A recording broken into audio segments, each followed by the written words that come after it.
राष्ट्र सिंधी समाज टे अवार्ड ख़ासि करे ॾिना, जंहिंमें सिंधी रतन श्री कमल वरदाणी, श्री विजय इसराणी, श्री प्रेम लालवाणी, पायल कुकराणी खे ॾिनो वियो। ऐं उन खां सवाइ बाक़ी सभिनी खे साईं झूलेलाल अवार्ड सां नवाज़ा गया। ऐं उन खां सवाइ श्री प्रकाश रामचंदाणी खे जेको आहे गुजरात गौरव अवार्ड ॾिनो वियो। उन सां गॾु गॾु तव्हां ॾिसी सघो था जेका बि महानुभाव बीना शर्मा, सावलानी, उन्हनि खे बि झूलेलाल अवार्ड सां सन्मानित कयो वियो। हीउ ॾिठव श्री विजय इसराणी खे सिंधी रतन सां अवार्ड कयो वियो। जूनागढ़ गिरनार, गिर सोमनाथ, जिते मीना शर्मा सौराष्ट्र जी मुखिया, गुजरात जो मुखिया श्री महेश आहूजा, मंत्री प्रकाश रामचंदाणी ऐं भारत जा राष्ट्रीय अध्यक्ष श्री कमल वरदाणी जे प्रयास सां हिकु ॾाढो ई ज़बरदस्त कार्यक्रम थियो, जिते सिंधी रतन, साईं झूलेलाल रतन, उन खां सवाइ गुजरात गौरव अवार्ड ॾिना विया। हिकु महिलाउनि जी टीम, लॻभॻि 80 महिलाऊं जेतिरी टीम सुबुह जो बि आई, शाम जो बि आई। तव्हां तस्वीर में ॾिसी सघो था त हिन आयोजन जेको आहे मीना शर्मा अध्यक्षता में हिन जूनागढ़ जे उते कयो। हिननि खे साथ ॾिनो उन्हनि जे हस्बैंड श्री सुरेश शर्मा। ॾिसी सघो था उन्हनि जो बि सन्मान कयो वियो। हिते ख़ासि करे महिलाउनि जी टीम फुल फ्लैज कमु कयो। कुझु कुर्सियूं ख़ाली ॾिसण थी अचनि, पर सभु प्रोग्राम जो आयोजन आहे। धीरे धीरे तव्हां ॾिसंदा स्टेज ते, सिर्फ़ु स्टेज ते एट ए टाइम ख़ाली 40 खां 45 त लेडीज़ तव्हांखे फ़ोटो में बि ॾिसण ईंदियूं। हिन खां सवाइ ॾिसी सघो था, ॾिसो ही अवॉर्डनि जी तयारी कई वई। सिंधी भाषा जे बारे में ॻाल्हायो वियो, सिंधी ॿोलीअ जे बारे में ॻाल्हायो। श्री कमल वरदाणी साहिबु पंहिंजा मंतव्य रखिया, मीना शर्मा पंहिंजा मंतव्य रखिया। उन खां सवाइ राजकोट खां आयल गीता ज्ञानचंदाणी, जेके हीअ तव्हां ॾिसी रहिया आहियो, इन जी टीम सॼी राजकोट खां आई हुई। उन्हनि बि पंहिंजा मंतव्य रखिया, उन्हनि जा बि स्वागत कयो वियो। ऐं हीअ राजकोट जी ज़बरदस्त टीम ठही रही आहे, जेके मीना शर्मा जे मार्गदर्शन में अॻियां वधंदी। ऐं जल्द ई राजकोट में बि हिकिड़ो वॾो कार्यक्रम करण जो आयोजन कयो वेंदो। महेश आहूजा ॾिसो कीअं न उन्हनि खे हिमथाए करे उन्हनि जे अंदरि हिकु भाव पैदा करे रहियो आहे। हिन में श्री विजय इसराणी बि हाज़िर रहिया। उन्हनि पंहिंजी वीचारधारा रखी। मिटी माइटनि में ॿारनि जी उमिरि वधी थी वियूं आहिनि, उन जे बारे में ॻाल्हायो। सिंधी जेका अची करे गॾिजी करे हिकु थियनि, पंहिंजे हर शहर में MLA MP पैदा कनि, एको रखनि, हिंद में सिंध ठाहिनि। असांखे हिंद में सिंध ठाहे करे कीअं अॻियां वधूं पंहिंजी भाषा खे, ॿोलीअ खे। हीअ तव्हां ॾिठव महेंद्र चावड़ी, इहो हिकिड़ो वॾो हथु हो जंहिंजे अंदरि आयोजन करण में मीना शर्मा खे। लॻभॻि 50 खां 60 ॼणा हिते जेंट्स बि आया हुआ। पोरबंदर, जेतपुर, जूनागढ़, सोमनाथ, वंथली, बाटवा ऐं उन जे आसे पासे में जेका माणावदर ऐं ॿिया नाला मूंखे ख़बर न आहिनि, पर एतिरनि शहरनि खां 2-2, 3-3 ॼणा आया हुआ। हिन में लोकल घटि हुआ, छाकाणि त इन में हिकिड़ो ॾाढो विवाद हो। सिंधी त ठीकु, सिंधियुनि जे विच में रही करे, छाकाणि असां लाड़ी, असां उतरादी, असां बंसारी, असां शर्मा, असां आहूजा, असां फलाणा, इहो जेको विवाद रहियो, इहो छो? जॾहिं कोई कार्यक्रम थिए थो त सिंधी अखर त आहे न, तव्हांजी सरनेम छा हुजे, तव्हांजी पाकिस्तान वारी जाति छा बि हुजे, चाहे लाड़काने जा हो, उत्तर जा हुजो, बुनियादी हुजो, किथे जा बि हुजो, पर आयो त सिंधी न। उन लाइ आवाज़ु खयो वियो, हिकु थियण जी कोशिशि कई वई।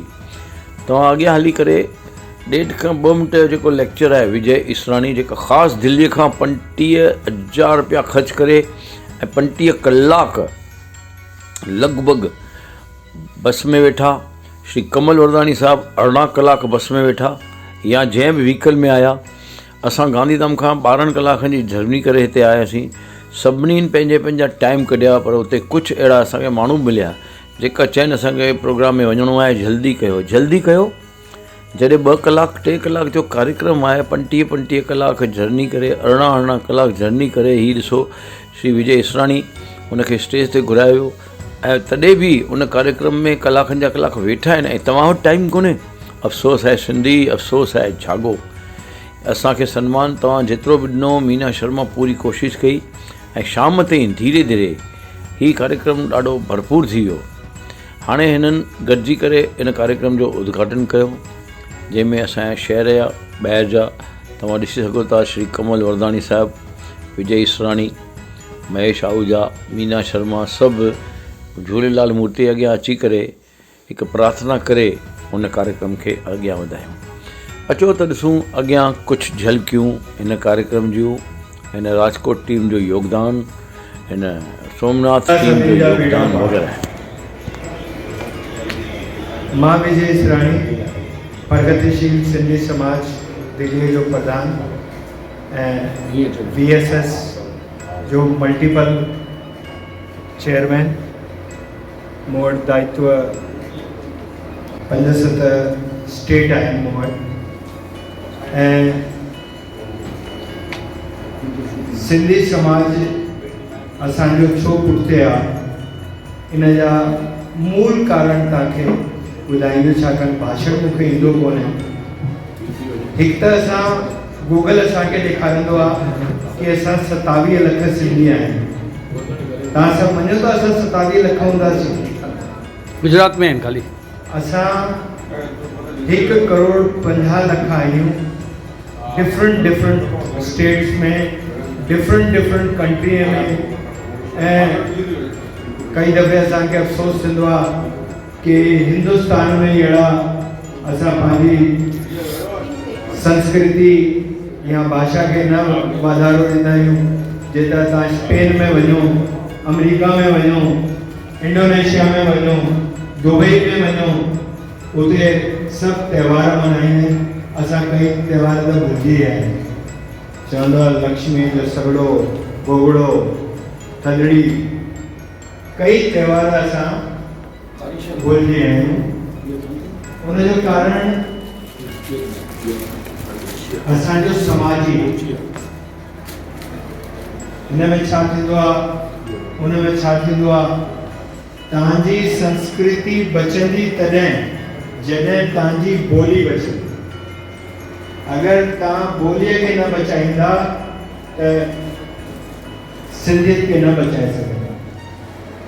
ॿोलीअ खे बचाइण लाइ ज़रूरी आहे त तव्हां सभिनि खे निवेदन आहे, निमाणी वेनती आहे कि घर में सिंधी ज़रूरु ॻाल्हायो, ॿारनि खे सिंधी ज़रूरु पढ़ायो, ॿारनि सां सिंधी ज़रूरु ॻाल्हायो। ऐं ही असां सभिनि जो फ़र्ज़ु आहे कि असांखे ॿोलीअ खे ज़िंदो रखिणो। ॿी ॻाल्हि हर जॻह थींदी आहे कि असां में एकता न आहे। हू छो न ही पाण सां ॻोल्हियो, ही छो न? छाकाणि त असां सभई प्रधान आहियूं। सिंधी 70 साल महिनत करे आया आहिनि ऐं महिनत कंदा आहिनि। कंहिंजी कोन ॿुधी अथनि त हू ई घर में था, हू ई समाज में चलन था हलाइनि। हिकु सिंधी के तव्हां हिकु शहर में खड़ो करे ॾेखारियो, तव्हांजा ही चाहे प्राइम मिनिस्टर हुजे, चाहे चीफ मिनिस्टर हुजे, चाहे गवर्नर हुजे, तव्हांजी ॻाल्हि खे ॿुधंदो। अगरि हुन में 10 ॼणा हूंदा त उहो चवंदो पहिरीं त पाण में फ़ैसिलो करे अचो कि तव्हांखे केरु। ऐं असां हिकु मुहिम शुरू कई आहे दिल्लीअ में, हिंद में सिंध। असांखे सिंध खपे, हिंद में सिंध खपे। RSS वारा चवंदा आहिनि कि भई सिंध वठी ईंदासीं, उन सिंध खे आज़ादु कराईंदासीं। त हुन में त असांजा सिर्फ़ु 10% भी हिंदू सिंधी न रहिया आहिनि। 90% असां उतां खणी ईंदासीं जंहिंसां असां भॼी आयासीं, जंहिंखां असां छुटकारो पाए आयासीं, वरी उन्हनि खे वठंदासीं। त ही लॉलीपॉप ॾींदा आहिनि कि तव्हांखे हू सिंध ॾींदासीं। असांखे हू सिंध न खपे, असांखे हिंद में सिंध खपे। ताड़ियूं भाई ताड़ियूं जोर सां। हिंद में सिंध असांजी डिमांड हुजणु खपे कि हिंद में सिंध। ॿी मोटी मोटी जेका असांजी समस्या आहे मां हुन ते ई गौर ॾींदुसि। ॿी असांजी मिटी माइटियुनि जी इलाही प्रॉब्लम आहे। पहिरीं तव्हांखे यादि हूंदो अब्बा दादा मामो नाना चवंदो जवान थी वई आहे मुंहिंजी धीअ, वेंदो ॿिए ॿिए शहर वेंदो, किथां न किथां रिश्तो खणी ईंदा हुआ ऐं रिश्ता कराईंदा हुआ। हाणे पंहिंजो माण्हू ई इन रिश्ते में नथो पए, छाकाणि त असां उनखे जेको रिश्तो कराइण वारो आहे उनखे दोषी था मञूं। तव्हांजी न्याणी खणी, तव्हांजो पुटु खणी कोई उनखे ख़राबु नथो करे सघे। असांजी सोच ख़राबु थी करे, असांजी सोच ठीकु न आहे। मां कंहिंखे अगरि प्रपोज़ल चवां मां चयो यार छॾ न, हिनखे छा प्रपोज़ल ॾियणी आहे, है न, पोइ ॿुधणी पवंदी। त तव्हां समाज जा माण्हू आहियो, समाज में कंहिंजी बि न्याणियूं आहिनि, कंहिंजा बि पुट आहिनि, तव्हां पंहिंजा पुट न्याणी करे कयो त ॾिसो असां किथे था पहुचूं। सिर्फ़ु तव्हांखे सोच बदिलणी आहे।